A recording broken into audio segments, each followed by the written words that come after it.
आपकी ही प्रतीक्षा थी दशरथ नंदन। आइए, आपका स्वागत है। नीति बड़ी क्रूर है।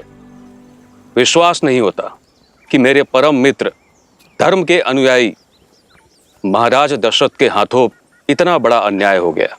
पिताश्री ने कोई अन्याय नहीं किया ऋषिवर।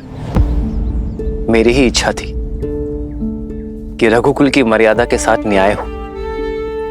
मेरी ही अभिलाषा थी कि आप जैसे परम संतों के दर्शन का सौभाग्य मिले। स्थित प्रज्ञ हो तुम राम। तुम्हारा यही गुण तुम्हें विशेष बनाता है। अशुभ में भी शुभ ढूंढ लेते हो। तुम्हारा ये धैर्य, ये संयम शब्दों से परे है। कहो राम, धर्म की इस यात्रा में मैं क्या योगदान दे सकता हूं? अपना मार्गदर्शन देकर ऋषिवर। आप वन वनस्पति और वन जीवन के ज्ञाता हैं। हमें एक ऐसा स्थान बताइए जहां हम 14 वर्षों का वनवास काट सके।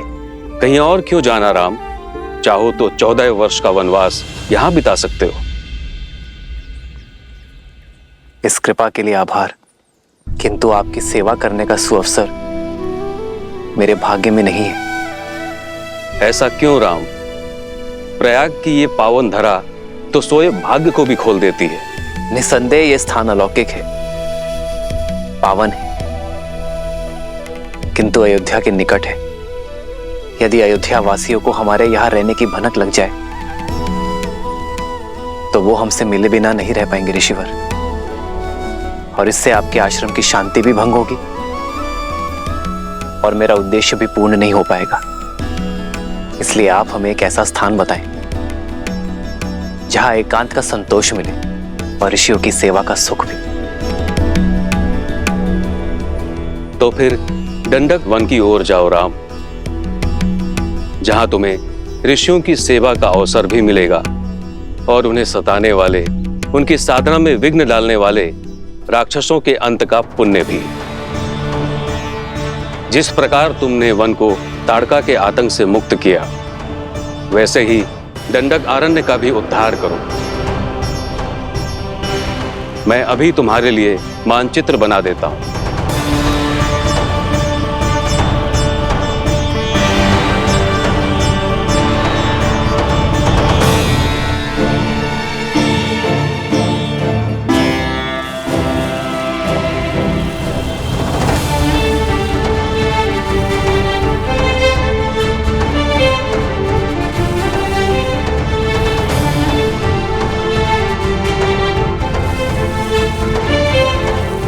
ये है प्रयाग, जहां पर हम अभी हैं। यहां से यमुना पार कर धारा के साथ दक्षिण पश्चिम की दिशा की ओर बढ़ोगे, जब तक नागरोधा वृक्ष तक पहुंच ना जाओ। वृक्ष की परिक्रमा करने के बाद तुम बाईं ओर जाना। फिर 2 पहर चलने के बाद तुम्हें ये नीला सरोवर दिखाई देगा। यहीं से फिर दक्षिण पश्चिम दिशा में कुछ कोस चलने के बाद तुम पहुंच जाओगे चित्रकूट, दंडक अरण्य का प्रवेश द्वार, जो यहां से 30 कोस दूर है। वहां तुम्हें केवल वानर और वन्य जीव मिलेंगे, कोई मनुष्य नहीं मिलेगा वहां। राम, तुम्हें अपने वनवास का आरंभ वहीं से करना चाहिए, क्योंकि वहां एक और महान उद्देश्य तुम्हारी प्रतीक्षा कर रहा है राम।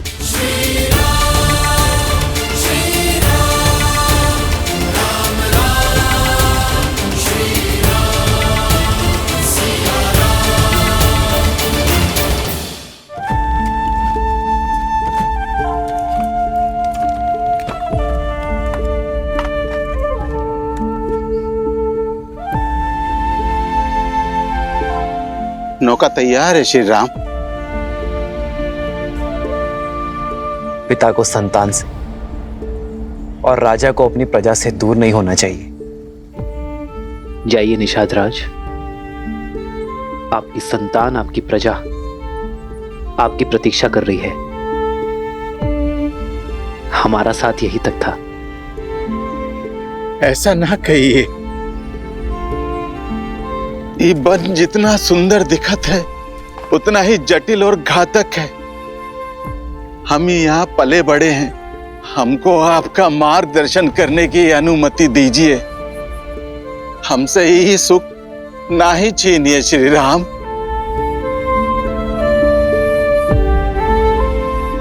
आशा का टूटना कई बार आवश्यक होता है निषाद राज। जब आशा का बीज फूटता है, टूटता है, तो समय की माटी से भविष्य का वटवृक्ष खड़ा होता है। और फिर आपके लौटने में मेरा एक कार्य है जिसका आपको निमित्त बनना है। मेरा अनुज भरत शीघ्र ही अयोध्या का राजा बनेगा। और जब तक वो अपना साम्राज्य स्थिर न कर दे अयोध्या की सीमाओं को, मेरे मित्र निषाद राज की निगरानी की आवश्यकता होगी। काहे इतना कठिन मार्ग चुन रहे हैं श्री राम?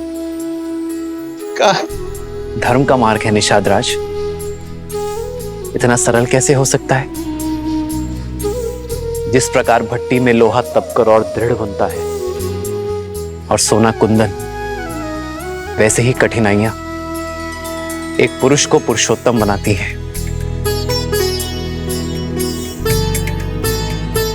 जय, अपना धर्म निभाइए, अपनी प्रजा की सेवा कीजिए।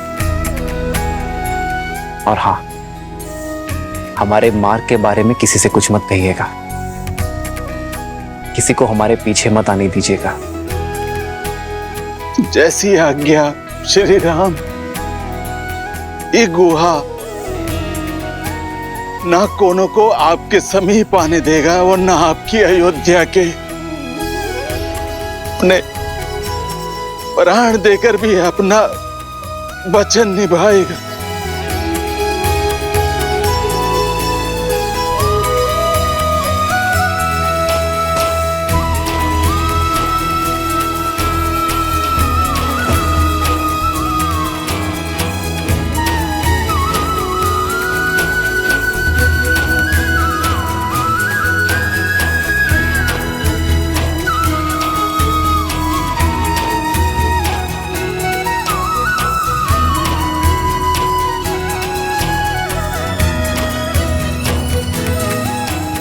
आपका बहुत बहुत धन्यवाद निषाद राज।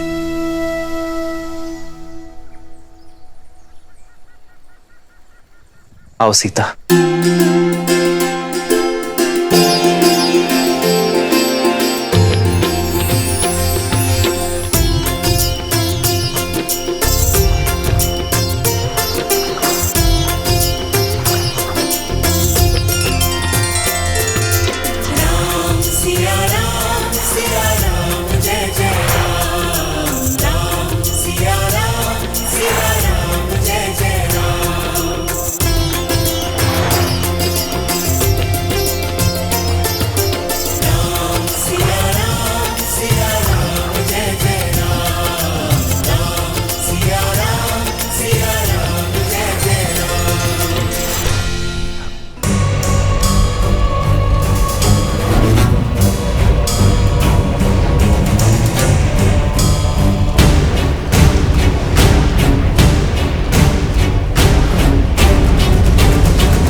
हम दक्षिण की तरफ से आक्रमण करेंगे। एकदम चुप कर।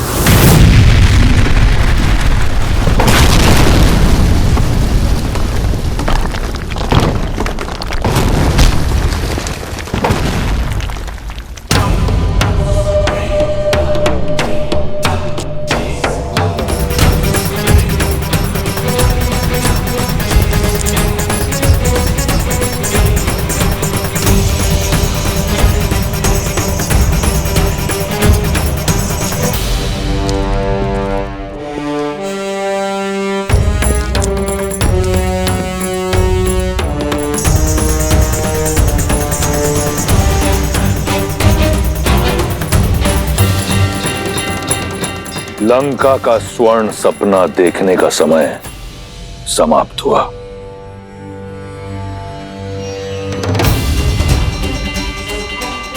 मार डालो इन सबको।